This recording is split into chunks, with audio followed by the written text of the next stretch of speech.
산길의 추적자. 작년 여름 나는 한동안 꿈꿔왔던 단독 산행을 계획했다. 목적지는 깊고도 험한 백두대간 종주길. 나는 어릴 때부터 혼자 걷는 걸 좋아했다. 고요한 산속에서 오롯이 나와 자연만이 존재하는 그 느낌이 좋았다. 계획은 간단했다.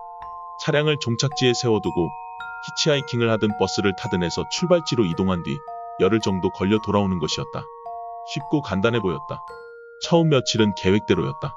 하늘 높이 솟은 나무들, 구불구불 이어진 산길, 그리고 주변을 가득 채운 자연의 숨결. 기대했던 그대로였다. 나는 체력이 좋은 편이라 자주 쉬지도 않았다. 하지만 해가 지면 더 이상 이동할 수 없으니 매일 저녁 작은 공터나 나무 뒤편에 조용히 텐트를 쳤다. 혼자 걷는 여행자는 눈에 띄기 마련이라 나는 항상 길에서 조금 벗어난 곳에 자리를 잡았다. 혹시 모를 위험을 피하기 위해서였다. 그러던 셋째 날 밤. 그때까지만 해도 모든 것이 완벽했다. 하지만 그날 이후 나는 오랫동안 산을 찾지 못하게 되었다.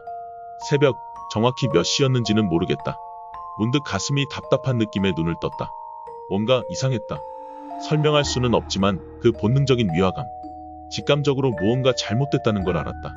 조용히 몸을 일으켜 주위를 둘러봤다. 텐트 안에는 이상한 점이 없었다. 하지만 이 감각을 무시할 수 없었다. 나는 손전등을 쥐고 낡은 사냥용 소총을 챙겨 천천히 텐트에 지퍼를 내렸다. 밖은 어둠뿐이었다. 나무들이 살랑이는 소리, 멀리서 들리는 작은 물소리 외에는 아무것도 없었다. 나는 한참 동안 귀를 기울이다가 다시 텐트 안으로 돌아왔다. 하지만 그때 문득 이상한 점을 깨달았다. 지갑이 사라졌다. 처음에는 내가 실수로 텐트 밖에 두었나 싶었다. 하지만 아무리 찾아도 보이지 않았다. 주위를 전부 뒤졌지만 없었다. 나는 누군가가 텐트에 들어와 지갑만 가져간 것이라는 불길한 결론에 도달했다. 그럴 리가 없는데. 도둑이라면 왜 귀중품은 그대로 두고 지갑만. 그리고 어떻게 내가 전혀 눈치채지 못한 거지. 그제야 등골이 서늘해졌다.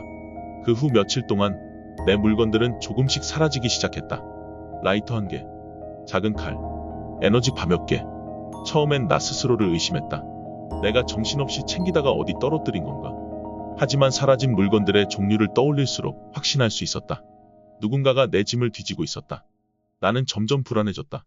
하지만 핸드폰 신호도 잡히지 않는 깊은 산속에서 도망칠 방법이 없었다. 되돌아간다고 해도 며칠은 더 걸릴 테고 그동안 또다시 밤을 보내야 했다. 그 밤이 너무 두려웠다. 나는 어쩔 수 없이 계속 걸었다. 그리고 한 가지 더 깨달았다. 소총은 왜 안 가져갔지? 도둑이라면 가장 먼저 가져갔어야 할 텐데. 아니면 일부러 안 가져간 걸까? 나를 조롱하려고.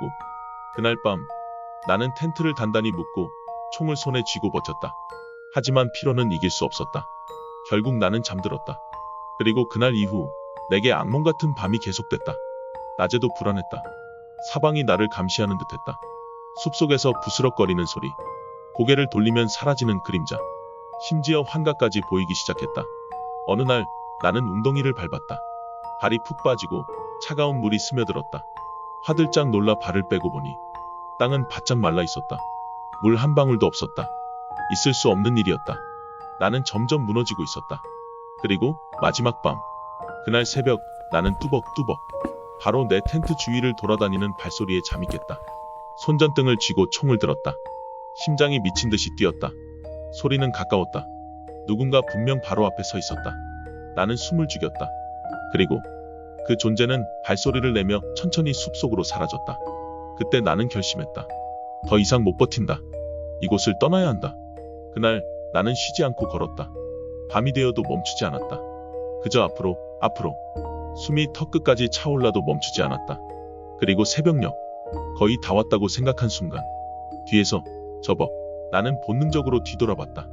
손전등을 켜는 순간 그것이 나무 뒤로 숨었다. 나는 총을 겨눴다. 목소리를 내질렀다. 나와. 그리고 그것이 걸어 나왔다. 벌거벗은 채 내 사라진 반바지를 입은 남자. 온몸에 긁힌 자국, 엉망이 된 머리카락, 야생동물 같은 눈빛. 그것은 천천히 나를 향해 걸어왔다.